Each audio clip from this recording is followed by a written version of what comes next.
The Gospel of Jesus Christ according to Luke. Luke chapter 24 verses 1 to 12. On the first day of the week, at early dawn, the women came to the tomb, taking the spices they had prepared. They found the stone rolled away from the tomb. But when they went in, they did not find the body of the Lord Jesus. While they were perplexed about this, suddenly two men in dazzling clothes stood beside them. The women were terrified and bowed their faces to the ground. But the men said to them, "Why do you look for the living among the dead? He is not here, but has risen.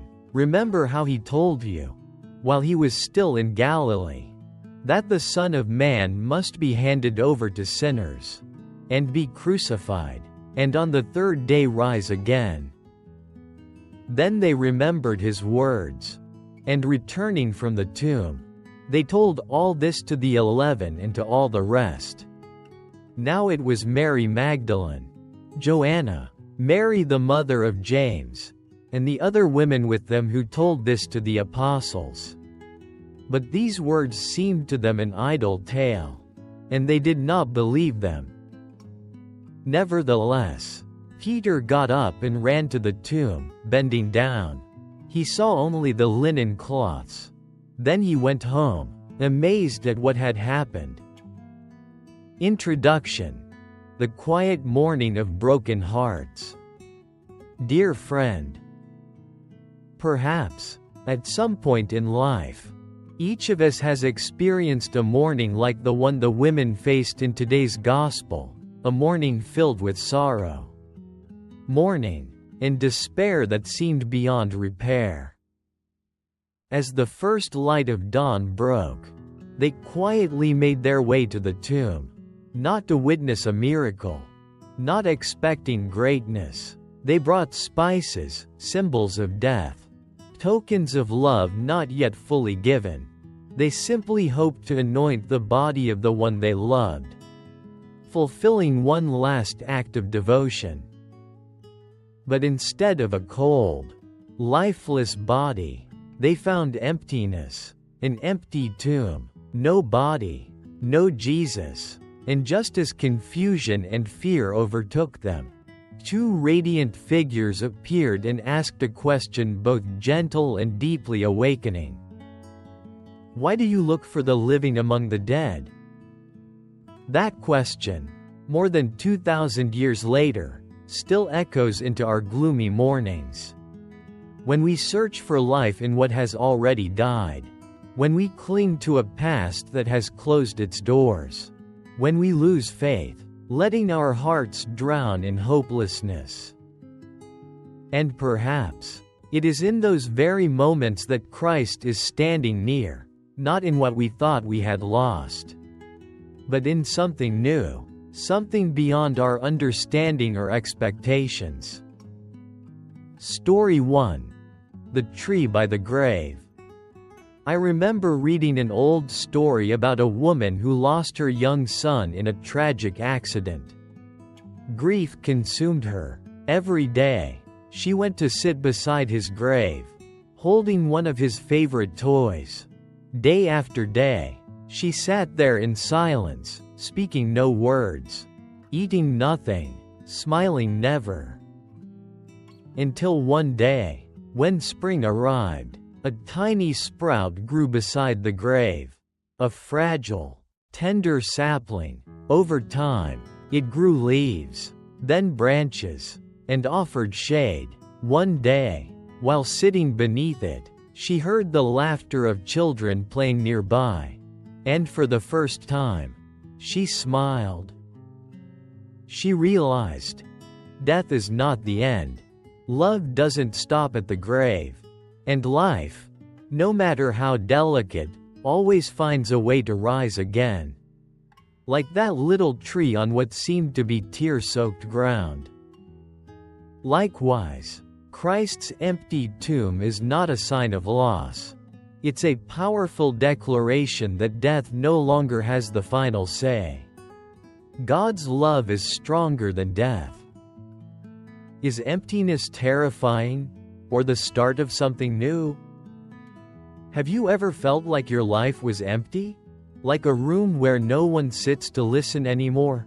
Like a heart so weary it no longer believes in anything? The women in the gospel felt that way. They approached the tomb in silent grief. And when they saw it empty, they were lost. Emptiness can be frightening, right? But in that very space where they thought nothing remained, God was alive. God doesn't remain trapped in our boxes of doubt or disappointment. He is alive, and He always goes beyond the limits we place on love and hope. Story 2. The Man and the Hammer. There was once a man who, after losing his job, home, and loved ones, decided to end his life. As he walked toward a bridge to jump, he heard the rhythmic hammering from a nearby workshop. Curious, he stopped and peeked through the doorway to see an old carpenter gently tapping away at a rotten piece of wood. "That wood is useless," the man said. "Why are you keeping it?" The old man smiled and replied, "Because I can still see the beautiful grain inside. It just needs time and patient hands." Those words pierced the man's heart like a whisper from heaven. He never reached the bridge. He turned around and started again, from scratch, with nothing but a fragile hope that maybe his life still had meaning. Dear friend, perhaps you feel like that worthless piece of wood. But God, with His boundless love and the patience of a father, still sees beauty within you. He never gives up on you. When faith is tested, the apostles' reaction. Did you notice that in Luke's story, when the women reported everything to the 11, the apostles dismissed it as nonsense and didn't believe? That's a very human response. When faith is tested, when hope is buried under harsh reality, we often refuse to believe anything good. Likewise, in our own lives, there are moments when God's promises feel distant, when prayer seems to go unanswered, when patience wears thin and nothing changes. We grow tired, and we begin to doubt. But look at Peter. Though uncertain, he stood up and ran to the tomb.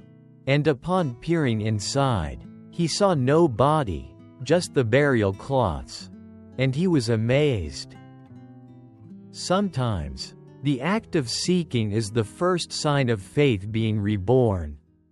Faith isn't about never doubting. It's about moving forward even while doubting. Story 3. Light behind the curtain. A blind artist once painted vivid, light-filled landscapes, even though he had never seen light himself. People often asked him why.